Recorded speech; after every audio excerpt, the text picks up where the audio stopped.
하나님이 인류 역사 가운데 세우신 두 기관이 있습니다. 하나는 교회이고 하나는 가정인데 왜 이 두 기관을 세웠을까? 그 의도는 무엇일까? 교회가 건강하면 사회가 건강하고 또 가정이 건강하면 이 교회가 건강해질 수 있기 때문에 하나님은 그 원리와 그 법칙을 잘 알기 때문에 이 교회와 가정을 세우신 것입니다. 그래서 교회를 가정같이 따뜻하게 만들고 사랑 있게 만들고 또 가정을 교회처럼 경건하게 구별되게 거룩하게 만들 수 있다고 하면 그 사회는 아주 밝아질 수가 있어요. 가정은 사회 단위 가운데 가장 기초적이지 않습니까? 가정이 뭐냐면 가정은 심장과 같다고 할 수 있어요. 우리 몸의 심장이라는 기능이 여러분 이 장기가 얼마나 중요합니까? 사람이 죽었다 할 때 심장이 멎었느냐 또 심장이 박동하느냐 거기에 따라서 이 사망 여부를 판단하는 것처럼 우리 가정이 살아있다고 하면 가정이 건강하다고 하면 학교도 건강할 수가 있고 또 직장도 사회도 민족도 국가도 건강해질 수가 있습니다.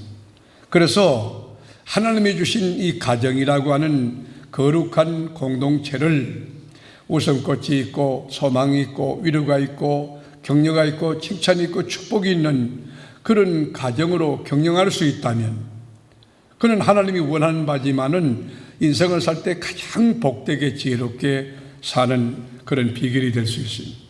그래서 오늘 아침에는 가정이란 무엇인가 또 하나님이 주신 이 가정을 어떻게 경영해야 하나 가정의 본질은 무엇인가 가정에서 가장 중요한 것이 무엇인가를 함께 고민해 보려고 하는 것입니다. 가정에서 가장 중요한 우선순위가 뭘까요? 본질이 뭘까요? 가정이라고 할 때 하나님이 주신 소중한 이 기간을 먼저는 설계도면이 있어요. 설계도면. 우리가 집을 지을 때도 보면 설계도면이 굉장히 중요해요. 설계도면에 의하여 기초가 되고 또 건축 자재가 되고 그리고 이 뚜껑을 덮기까지 설계도면이 그렇게 중요해요. 무슨 말이냐면 하나님이 주신 가정을 어떻게 경영할 것인가에 대한 이 가정 경영 설계 도면을 각 개인이 갖고 있어야 된다 그런 뜻이 되겠습니다.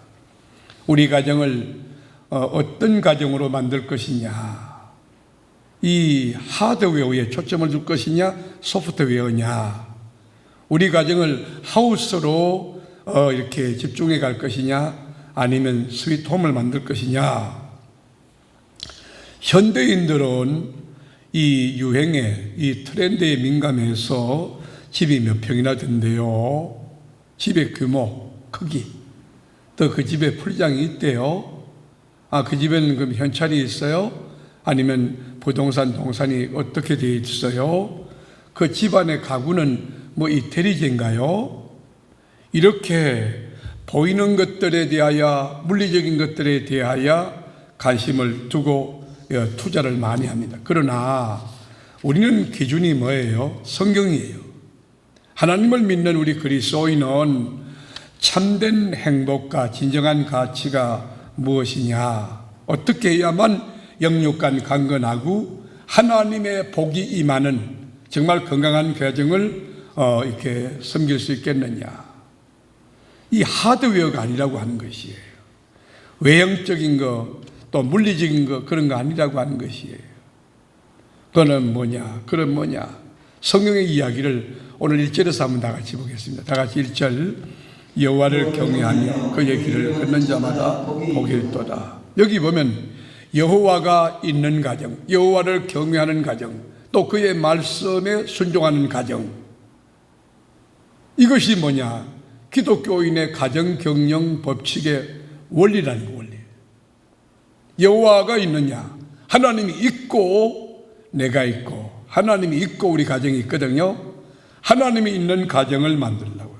하나님이 주인 되신 가정, 하나님이 우리 가정을 경영하는, 하나님이 우리 가정을 통치하고 지배하는 하나님의 경영의 원리, 하나님의 경영 법칙이 있는 가정, 하나님의 말씀에 순종하는 원리가 있는 가정이 될 때에, 여호와를 경외하며 그 도에 순종하는 가정이 될 때에, 그때에 그 가정이 진정한 행복이 있다는 것이, 하나님이 있는 가정이 미래가 있다고 하는 것이. 왜 우리가 하나님을 경외해야 됩니까? 하나님을 경외하는 이유, 그 이유는 뭐냐면 우리는 피조물이고 하나님은 조물주이기 때문에 당연히 하나님을 경외하는 것이 우리 도리고 우리의 본분이라는 것이. 우리 전도서 12장 13절 한번 보시겠습니다. 일의 결국을 다 들었으니 하나님을 경외하고 그의 명령을 지킬지어다. 이것이 모든 사람의 본분입니다. 왜 우리가 하나님을 경외해야 합니까? 우리 피조물된 우리는 하나님을 경외하는 것이 가장 근본이고 가장 본질이고 우리 인간들이 해야 될 마땅한 도리이기 때문에 하나님을 경외하는 것이라는 것이. 그러면은 이 경외를 한다는 말이 도대체 뭐냐? 경외라고 하는 게 뭐냐? 경외라고 하는 뜻은요, 영어로는 fear라고 하는 말, fear. 이 말이 무슨 말이냐? 두려워한다는 것이, 두려워한다는 것이. 그런데 이 두려워한다고 말할 때 성경에 보면 365번이나 두려워하지 말라는 단어가 나오거든요. 두려워하지 마라, 두려워 말라, 두려워 말라. 그럼 하루에 한 번씩 매일 두려워하지 말라. 여러분 일생이 두려워하지 않는 삶을 하나님 때문에 하나님과 함께 사는 믿음으로 살아내기를 축원합니다. 우리 성경에 보면 두려워하지 말라 말씀했는데, 그런데 여기 여호와를 경외하라고 하는, 하나님을 두려워하는 말이 뭐냐면 다른 것은 다 두려워하지 아니해도 오직 하나, 하나님을 두려워하라는 것이. 여러분 교회 나와서 여러분 이 가정도 마찬가지, 가정도 하나님을 두려워하는 영이 있어야 돼요. 교회도 하나님을 두려워해요. 특별히 여러분 목사님들도 마찬가지입니다. 전도사님들, 장로님들 마찬가지입니다. 권사님들, 장로님들도 여기 하나님을 두려워하지 않고 함부로, 그건 굉장히 위험한 짓입니다. 여기 하나님 한 분만은 우리가 두려워하죠. 가정에서 하나님을 두려워하는 영이 있어야 되고, 교회에도 하나님을 두려워하는 영이, 나라도 하나님을 두려워하는 그 나라는 하나님께서 함께하고 하나님께서 복을 주시고 하나님께서 그 나라를 이끌어 가실 거예요. 오직 하나님 한 분만을 두려워하는 영을 갖고 나머지는 죽음이 와도 어떤 경우도 두려워하지 않는 참된 믿음 소유한 여러분 되시기를 바랍니다. 또 하나 경외한다는 것은 뭐냐면 악을 미워하는 것이, 악을, 죄악을 아주 두려워하고 이 물리치고 거룩하게 사는 것, 그것이 뭐냐? 경외하는 것이. 우리가 잠언 8장 13절 한번 보실까요? 여호와를 경외하는 것은 악을 미워하는 것이라. 나는 거만과 거만한 배역한 입을 미워하느니라. 예, 여호와를 경외한다고 말하는 게 뭐예요? 악을 미워하는 거예요. 악을, 죄악을 무서워하고 멀리하고 거룩하고 구별되게 사는 것, 그것이 뭐냐? 하나님을 경외한다는 그런 뜻입니다. 자, 그러면 이렇게 하나님을 경외하고 하나님의 말씀에 순종하여 살면 하나님이 우리에게 어떤 보상을 주시는가?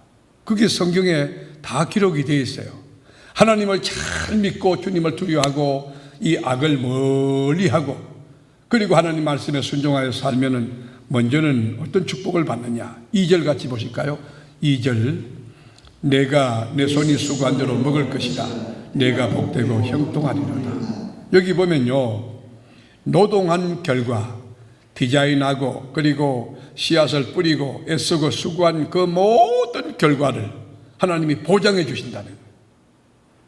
아침 일찍 일어나서 수고한 만큼, 저녁 늦게까지 잠을 자지 않고 애쓴 만큼 하나님께서 그의 삶을 불꽃 같은 눈동자로 지켜서 심은 대로 거두게 하시고 노력한 대로 열매 맺게 하시고 수확 있는 결실의 삶을 살게 해주신다는 거예요. 여러분, 노력한다고 다 됩니까? 그렇지 않아요. 시편 127편에 보면 여호와께서 집을 세우지 아니하시면 집을 세우는 자의 수고 헛되고, 여호와께서 성을 지키지 않으시면 성을 지키는 파수꾼의 경성함이 허사라고 그랬어요. 보약을 먹는다고 건강합니까? 그렇지 않습니다. 운동한다고 건강합니까? 그렇지 않습니다. 하나님이 지켜주셔야 합니다. 우리 사랑하는 이 새벽에 나온 여러분들, 하나님이 지켜주셔서 수고한 대로 먹는 역사, 이 성경이 응치되는 축복이 있기를 축원합니다. 하나님이 대가를 보장해 주신다는 것이, 우리가 오늘 아침도 새벽기도 마치고 직장 출근하실 분들이 많이 계실 텐데, 하나님이 여러분 불꽃 같은 자로 지키시며 생명싸개로 쏴주시는, 여러분 코로나 바이러스 이 사태 가운데도 여러분 담대하시고 예수의 보혈의 피우산 뒤집어 쓰고 사는 여러분에게 주님이 안녕과 평강으로 지켜주는 은혜가 있기를 축원합니다. 여기에 주목할 점이 있어요. 네가 내 손이 수고한 대로 하는 이 문장 밑에 라인을 쳐야 돼요. 네가 네 손이 수고한 대로, 이 말이 무슨 말일까요? 기독교는 불로소득이 아니라고 하는 것입니다.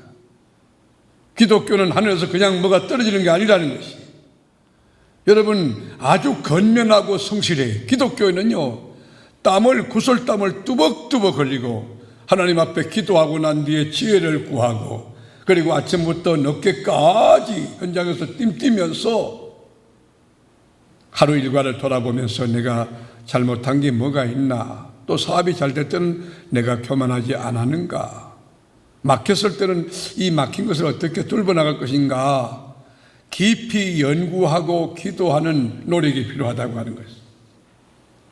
나는 우리 교우들이 너무 좋은 점은 성실한 분들이, 너무 훌륭한 분들이 많아요. 교회 안에.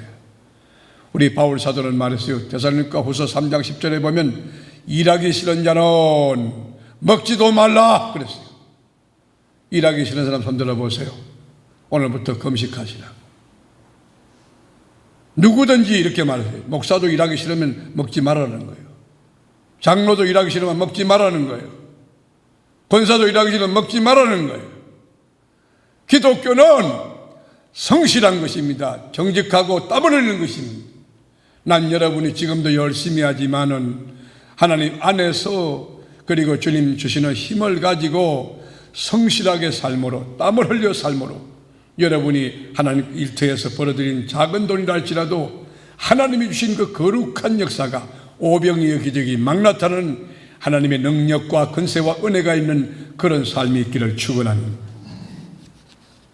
기독교는 나태하면 안 됩니다. 게으르면 안 됩니다. 저도 어제 저녁에 지금 한심을 안 자고 고스란히 지금 나와서 한번 둘러보고 지금 이 강단에 섰는데, 여러분 우리 기독교인은요, 순이 수고한 대로 먹는 역사가 그뿐만 아니에요. 하나님을 경외하고 하나님 말씀에 순종하면 네가 복되고 형통하리로다, 그렇게 말했어요.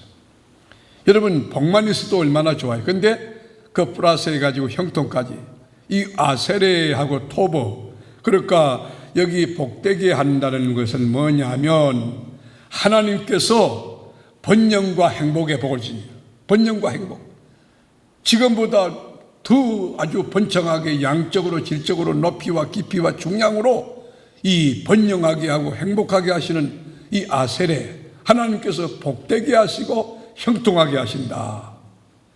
여러분 여기 보면 이 말은 종합하면요, 한두 가지 그게 아니고 축복의 패키지, 축복의 세팅을 해가지고 여러분에게 안겨준다는 것이에요. 심령에는 천국의 기쁨이 있습니다. 육체는 강건함이 있습니다. 그리고 가정에도 평강이 있고 일터에 지금보다 100배 만배 또한 형통의 물결이 넘쳐납니다. 출입하는 범사에 주님이 지키심이 있습니다. 그리고 자녀들이 잘 되는 역사가 있습니다. 이런 복되고 형통한 총체적인 복이 이 새벽에 나온 여러분에게, 기도하는 여러분에게 꼭 임하여지기를 축원합니다. 결론이 뭘까요? 하나님 안에 다 있다고 하는 것이에요. 하나님 안에. 하나님을 잘 믿는 자가 어떤 축복을 받는가를 나는 여러분이 체험을 하면서 역사에 간증하고 또 정인으로 우뚝 설 수 있는 그런 분이 됐으면 좋겠어요. 여호와를 경외하는 자, 그리고 진리 말씀에 순종하는 자는 네 손이 수고한 대로 먹는 역사, 이 애쓰고 노력함이 헛되지 않고 하나님이 보장해 주는 그 결실과 수확의 열매가 있다는 거 하고, 두 번째는 여러분 신앙이 개성되고 계대되어서 자손 만대의 신앙의 명문 가문으로 우거지는 그 영적인 신령한 복을 받는다는 것이에요. 여러분, 당대뿐 아니고 하나님 잘 믿으면 후손이 예수 잘 믿어요. 아브라함이 하나님을 잘 믿었잖아요. 그 다음에 이삭은 어떻습니까? 야곱은 어떻습니까? 요셉은 어떻습니까?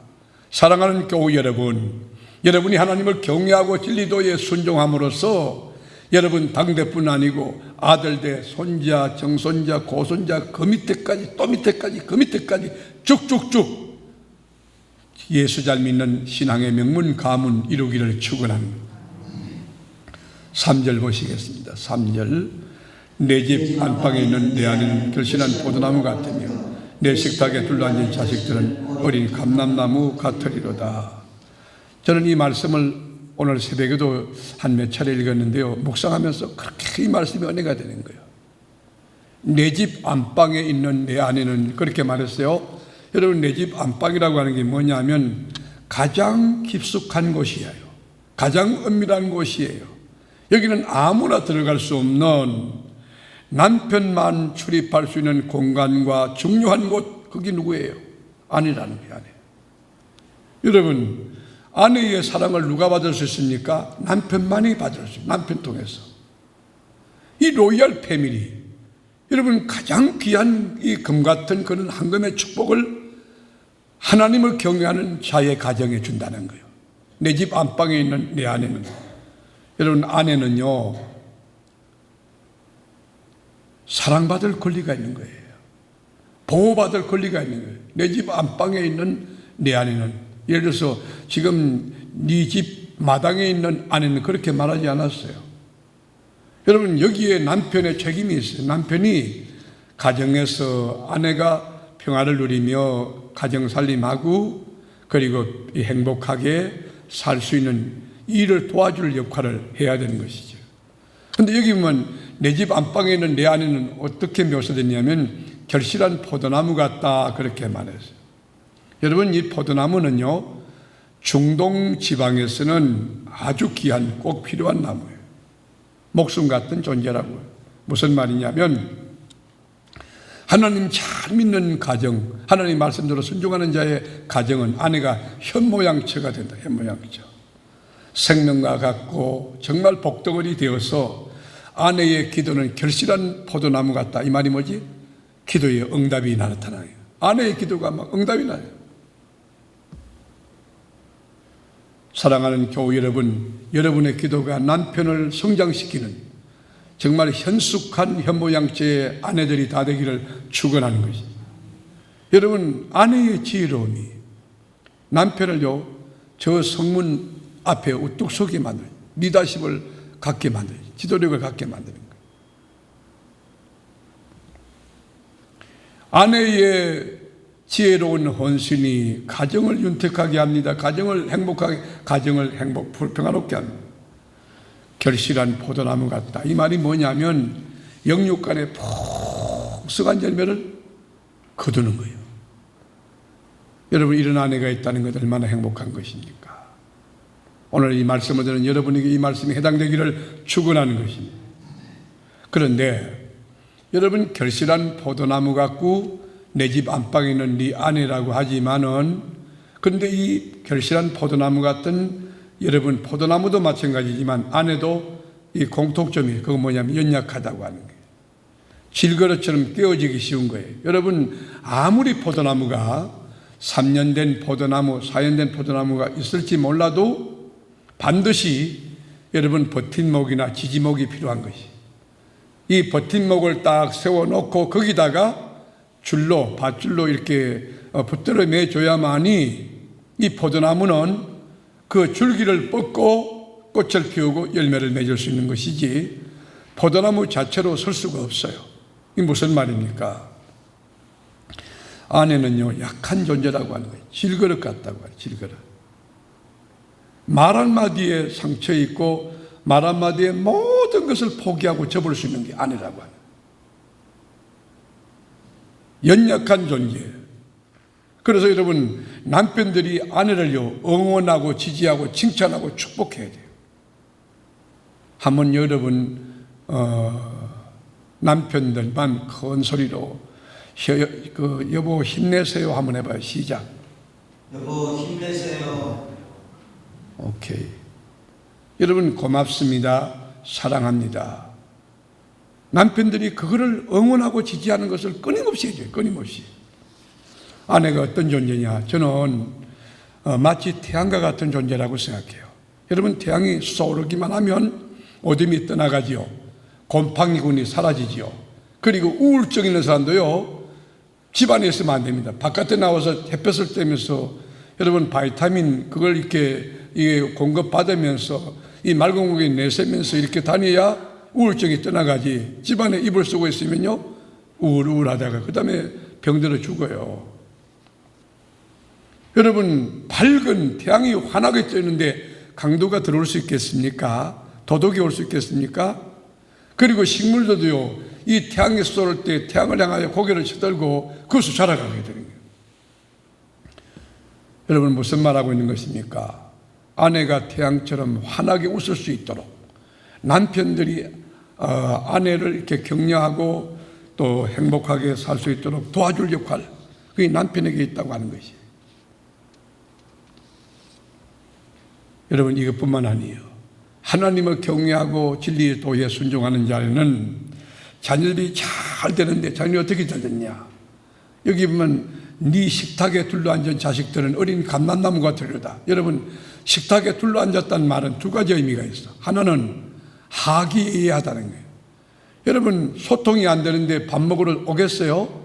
요즘 아이들 문 딱 닫고 들어가면요 이게 골뱅이처럼 안 나와요. 안 나와. 요즘 아이들요 다루기 어렵습니다. 외계인. 그런데 여러분 식탁에 둘러앉은 자식들 가정이 화평하다는 거예요. 하나님 잘 믿는 가정에 하나님이 이언해 주신다는 거예요. 밥상에 둘러앉아서 대화합니다. 그리고 비전을 나눕니다. 축복합니다. 격려합니다. 얼마나 복된 가정이냐고. 게다가 어린 감람나무 같다는 것은 뭐냐? 무한한 잠재력이에요. 쭉쭉쭉 뻗어나가는 성장력이에요. 말할 수 없는 축복의 여러분 은총의 그 비전이 있는 그런 사람이 된다는 거예요. 여러분 감람나무가 어떤 나무입니까?